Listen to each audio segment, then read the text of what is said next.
Nah, dalam hal ini menurut saya memang harus dibedakan antara kebebasan mengeluarkan pendapat yang ditujukan kepada publik dengan atau kepada seseorang ya, dengan kebebasan mengeluarkan pendapat yang terkait dengan pejabat. Nah, karena gini, kalau kebebasan mengeluarkan pendapat itu dikaitkan dengan pejabat publik, apakah itu presiden, wakil presiden, menteri, dan pejabat yang lain, ini kan kadang-kadang tercampur antara kritik dengan penghinaan atau pencemaran. Nah, ini yang harus clear betul gitu loh. Aturan dalam KUHP itu harus diperinci sedemikian rupa sehingga tidak tercampur antara mana yang masuk kategori penghinaan, pencemaran, fitnah dengan kritik gitu loh. Baik, Anda masih menyaksikan MNC News Prime dan kita masih lanjutkan dialog kita bersama dengan Mas Arief Maulana, Direktur LBH Jakarta, Pak Nikolai, dan juga ada Pak Taufik Basari, serta Pak Ade Irfan Pulungan. Oke, tadi sampai di mana Mas Arief? Terakhir itu adalah soal yang media dan koruptor barangkali. Iya, saya kira ada beberapa pasal lain yang kami menilai ini berbahaya, begitu ya. Di antaranya saya lanjutkan ada pidana bagi advokat dan juga jurnalis ketika mereka kemudian dianggap itu mengganggu jalannya persidangan, dianggap tidak istilahnya kooperatif dengan hakim begitu ya, termasuk jurnalis ketika mau menyiarkan proses persidangan secara langsung tanpa izin. Jadi sidang yang selama ini dibuka dan terbuka untuk umum, bisa diakses publik sebagai bagian dari transparansi akuntabilitas, dibatasi.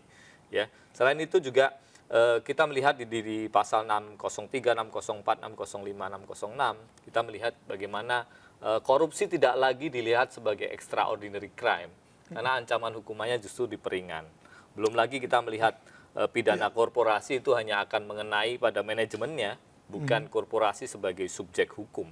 Dan ini akan berbahaya bagi kejahatan-kejahatan lingkungan yang selama ini pelakunya adalah korporasi. Baik, saya mau ke Pak Taufik Basari dulu untuk mengkonfirmasi ini. Bagaimana Pak Taufik Basari, apakah memang demikian seperti yang juga disampaikan? Satu lagi Mas, soal bagaimana kasus-kasus pelanggaran HAM, ini nanti bisa tidak terselesaikan. Karena di draft terakhir yang kami terima dan mungkin disahkan hari ini, itu tidak ada pengaturan mengenai pengecualian retroaktif dan juga adanya daluarsa bagi kejahatan HAM berat. Padahal kalau kita perhatikan dalam prinsip dan asas pelanggaran HAM berat, begitu ya, mestinya tidak kenal daluarsa, karena ini musuh bersama umat manusia.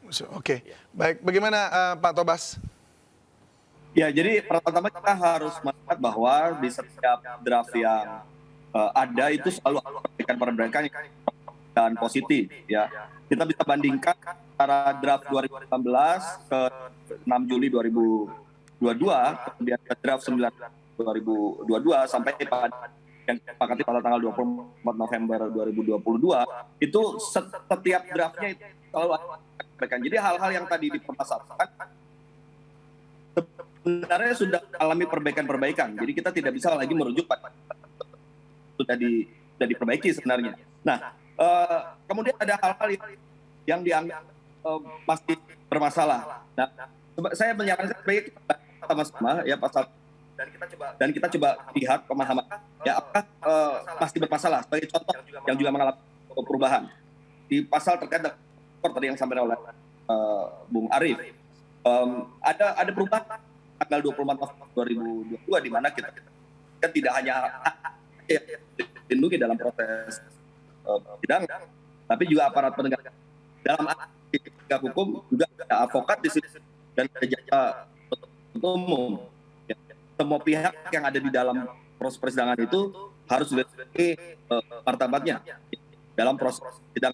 Kemudian juga di dalam terkait larangan untuk komunikasi, kita berikan tambahan penjelasan bahwa ini tidak mengurangi prinsip jurnalisme. Nah, yang berikutnya juga beberapa hal sudah kita berikan tambahan. Misalnya terkait dengan apa tadi ya? Penghinaan terhadap lembaga negara misalnya.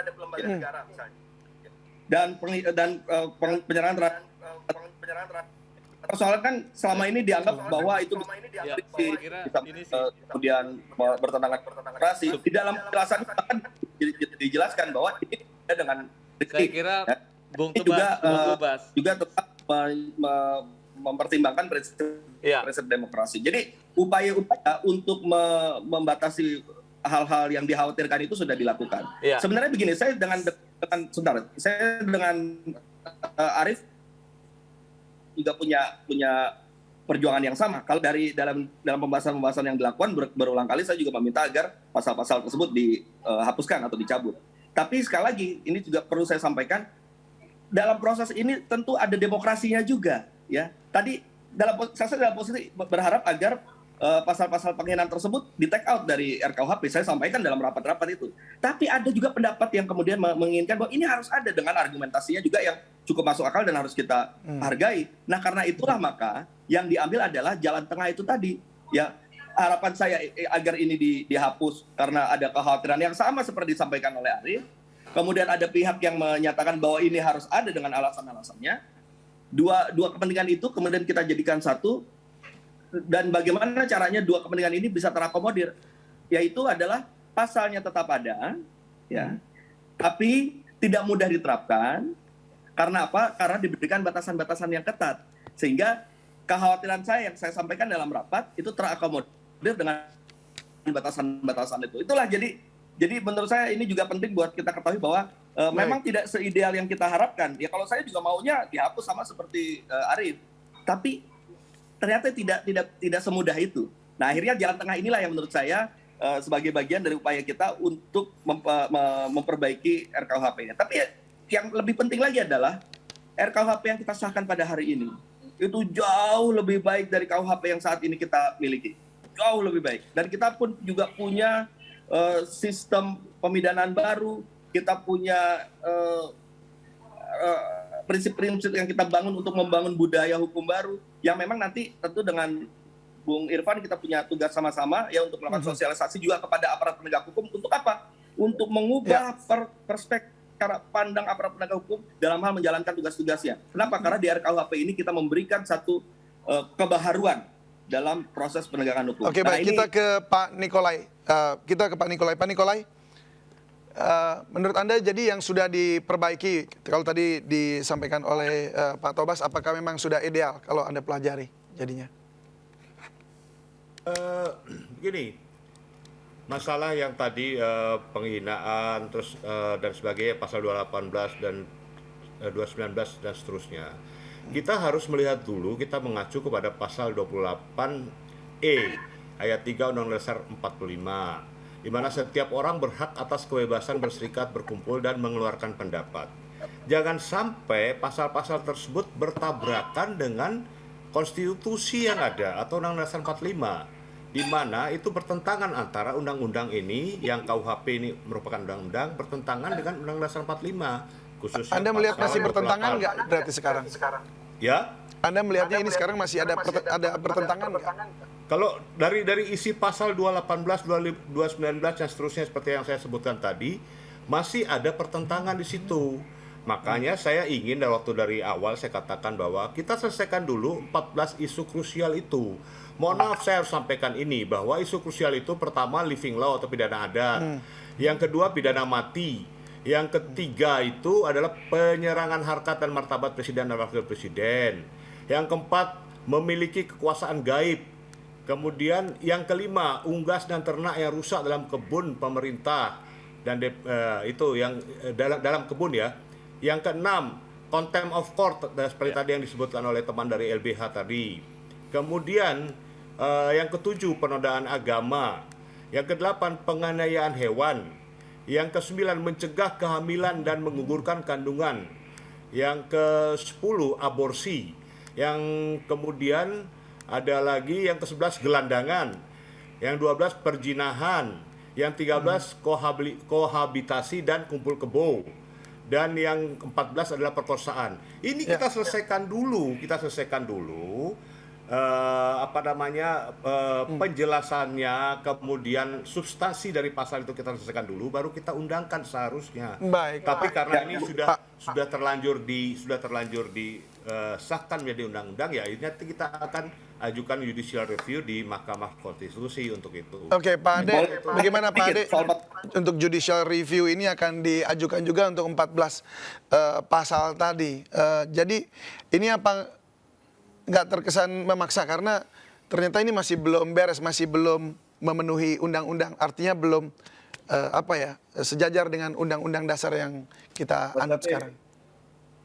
Sepertinya argumentasi Bang Nikola ini catatannya belum update ini. Mohon maaf nih Bang Nikola ini. 14 pasal krusial itu yang disampaikan Bang Nikola itu sudah didiskusikan, sudah diperdebatkan antara pemerintah dan DPR. Ya Mas Tobas ya? Ya betul, itu di bulan Mei. Iya, sudah selesai dan Diperdebatkan tapi masih ada Pak Irfan. Kami jauh masih lebih ada update. dan masih kita nilai ini memberikan- bermasalah dan mengancam demokrasi kita. Ya, Jadi itu saya kan kira apa yang disampaikan Pak sudut Nicholas Lai pandang, tepat itu ya. perspektif sudut pandang, Karena yang melihat satu objek yang menjadi pokok bahasan. Tidak akan mungkin ada kesempurnaan yang mutlak dalam satu objek kita melihatnya. Kesempurnaan itu ada pada Tuhan yang Maha Kuasa. Jadi kita Begini, melihat, jadi Ya Bagi benar, DPR, ya bagi memang DPR begitu. dan bagi Tetapi pemerintah itu persoalannya ini dan sudah mengancam di- ya malah sudah keselamatan dibagi- masyarakat bagi pencari ya. keadilan, Ini mengancam bagi rakyat demokrasi masing-masing kita, selesai. mengancam hak masyarakat untuk menjadi oposisi, Mana dulu yang mau bicara mengkritik, ini, Mas David? mengawal Oke. proses Kalau mau bicara nggak pemerintahan. bisa dengar ini. Oke, sorry. Gini. Satu-satu. Eh, Baik. Mas David, saya Iya, Pak Nikola. sebentar. Pak Nikola. Bagi DPR dan bagi pemerintah itu sudah selesai menurut mereka kan. Tetapi Ya. bagi rakyat pencari keadilan itu belum selesai.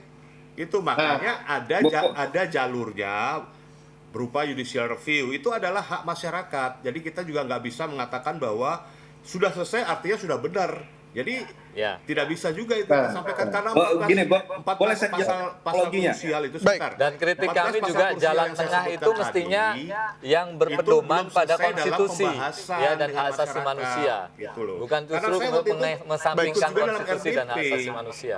Baik, sebentar. Oke, silakan. Mas Arief, silakan. Ya, saya kira tadi ketika Bang Tobas menyampaikan ini sudah diupayakan, ya kita mengapresiasi bagi anggota Dewan yang kemudian menyepakati bahwa pasal-pasal yang berbahaya bagi demokrasi dan hak asasi manusia itu mesti kemudian dihapuskan. Tetapi pada akhirnya memang realitanya hari ini DPR dan pemerintah itu memilih jalan tengah yang saya kira itu tidak sesuai dengan semangat konstitusi dan juga semangat demokrasi kita, begitu ya. Karena berbagai pasal yang diatur tadi sudah kita bahas itu masih mengandung muatan pasal-pasal yang karet sekali gitu ya. Dan tidak seperti prinsip pidana yang mestinya lex scripta serta stricta ya, terutama harus jelas, harus tegas, tidak multitafsir. Misalkan pasal soal kepentingan umum, kemudian pasal soal fitnah begitu ya, apa yang dimaksud dengan itu, dan ini mudah sekali kemudian diinterpretasikan secara berbeda oleh penguasa. Baik, Mas Dan yang Thomas. berbahaya adalah ini KUHP hari ini tuh kami melihat rasanya masih lebih kolonial dari KUHP yang sebelumnya. zaman kolonial, dan ini Oke. bukan untuk melindungi rakyat tapi justru malah melindungi penguasa, koruptor, pelanggar HAM dan korporasi. Baik, Gitu. kita ke Pak Tobas tadi kayaknya mau menanggapi. Silakan, Pak. Jadi gini, jadi saya perlu luruskan dulu. Jadi ini semua ada tahapannya. Jadi 14 krusial yang tadi disampaikan Bang Niko itu adalah 14 krusial yang disampaikan pada bulan Mei 2022 yang kemudian di dalam perubahan-perubahan di draft 6 Juli 2022. Yang kemudian bagi kita, bagi Komisi 3 juga masih ada hal-hal yang masih kurang. Tadi kan apakah semuanya sudah terkomunikasi? Ternyata di draft 6 Juli pun kita menganggap masih ada yang kurang. Karena itu kita minta ada sosialisasi lagi, pembahasan lagi, dan akhirnya keluarlah draft 9 November 2022. Di situ pun kita juga masih menganggap ada masukan-masukan dari masyarakat yang belum terakomodir, yang akhirnya kita bahaslah di tanggal 24 November, ya, didahului dengan apa yang sudah diakomodir oleh pemerintah, ya. Kemudian dari situ kita juga masih melihat ada yang masih yang kurang, dan kita bahas lagi dan akhirnya sampai pada kesimpulannya. Jadi 14 isu krusial itu sudah selesai dibahas ya pada saat itu. Contoh misalnya soal ternak yang melewati ternak lahan tetangga itu sudah dihapus, jadi apa yang mau didiskusikan lagi gitu misalnya. Dan hal-hal lain yang tadi di dalam 14 proposal itu sudah selesai diskusinya di 6 Juli 2022 draftnya. Nah, Baik. tapi yang ingin saya sampaikan, kita harus objektif juga. Kalau kita katakan bahwa KUHP kita pada saat ini, ya bukan KUHP yang baru, KUHP yang berlaku pada saat ini itu jauh lebih baik dibandingkan RKUHP yang baru saja kita sahkan, itu menurut saya pandangan yang sangat tidak objektif. Kenapa? Di dalam buku satunya itu benar-benar jauh lebih maju, ya. Kita tadi sudah dikatakan oleh Albert, ya, kita mendorong keadilan restoratif, korektif, rehabilitatif, kita memperkenalkan adanya hukuman kerja sosial, kita kemudian mengedepankan alternatif penyelesaian non penal, ya, dengan denda dan sebagainya, dan prinsip-prinsip hukum pidana yang berkembang pasca produk kolonial itu di abad 19 itu sudah kita masukkan di dalam KUHP kita yang tadi kemudian saya katakan tugas kita termasuk tugas Bung Irfan adalah mengubah perspektif dari aparat, karena aparat kita kan selama ini terbiasa dengan KUHP saat ini yang punitif, yang mudah menghukum, yang macam-macam lah. Nah, karena itulah ketika kita membaca delik-delik di dalam buku 2 yang tadi dikhawatirkan macam-macam itu, kita harus membaca dalam satu nafas di buku 1 yang berisi prinsip-prinsip yang nanti akan menjadi pedoman bagi aparat penegak hukum ketika mendapatkan laporan, ketika nanti jaksa bersidang di persidangan, ketika hakim memutus, itu pedomannya di prinsip-prinsip dalam buku 1 itu. Tapi yang jelas ini adalah suatu hal yang paling maksimal yang kita bisa lakukan, ya. Karena itu tinggal kita bagaimana mengangkat semakin optimal lagi. Baik, Pak Tobas, terima kasih banyak, dan kita percaya juga bahwa harus ada yang lebih baik dari sebelumnya. Kalau nggak lebih baik, ngapain juga dibuat begitu, kan? Dan semuanya harus mengakomodir kepentingan rakyat. Terakhir, Mas David, boleh? Silakan, boleh singkat. Ya, Jadi Pak kita Ade, masih ya? punya waktu 3 tahun ini setelah pengesahan tadi siang itu, ya, pemerintah dan DPR itu, ya, memberikan modul-modul, memberikan rujukan bagaimana bisa memahami perspektif yang sama terhadap kekhawatiran-kekhawatiran yang dirasakan oleh kelompok-kelompok yang ada gitu. Misalnya terhadap pasal penghinaan. Ini kan akan dilakukan juga nanti sosialisasi secara masif ke semua kalangan, ke semua lembaga dan apapun namanya gitu. Cara pandang, perspektif aparat penegak hukum yang dikhawatirkan adanya kriminalisasi terhadap kebebasan berpendapat, itu kan kita lakukan komunikasi itu. Nanti juga kita akan coba untuk bagaimana para penegak hukum ini harus melihat suasana kebatinan yang adanya kekhawatiran publik ini gitu. Jadi tidak sekonyong-konyong, ya, kita tanpa ada kontrol, tanpa ada pengawasan yang kuat yang terjadi ke depannya. Artinya 3 tahun ini, Pak Ade Irfan, 3 tahun ini kita gunakan waktu yang seefektif mungkin melakukan pembaruan-pembaruan terhadap semua adanya kekhawatiran ini. termasuk judicial review tadi ya yang akan diajukan juga oleh Pak Nikolai. Itu hak konstitusi, itu hak hukum, hak konstitusi personal atau siapapun.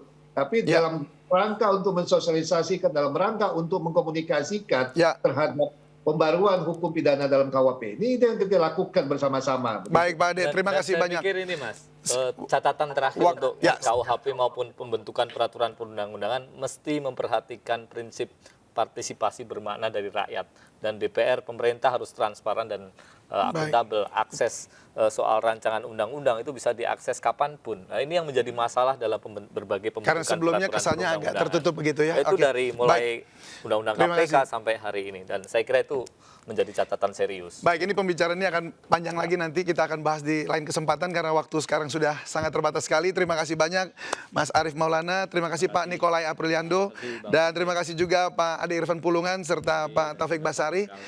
Semoga semua ini juga boleh terakomodir dan kita punya KUHP yang lebih baik untuk Indonesia yang lebih baik. Terima kasih Bapak-bapak dan selamat malam. Baik pemirsa, kami akan kembali usai jeda berikut, tetaplah bersama kami di MNC News Prime.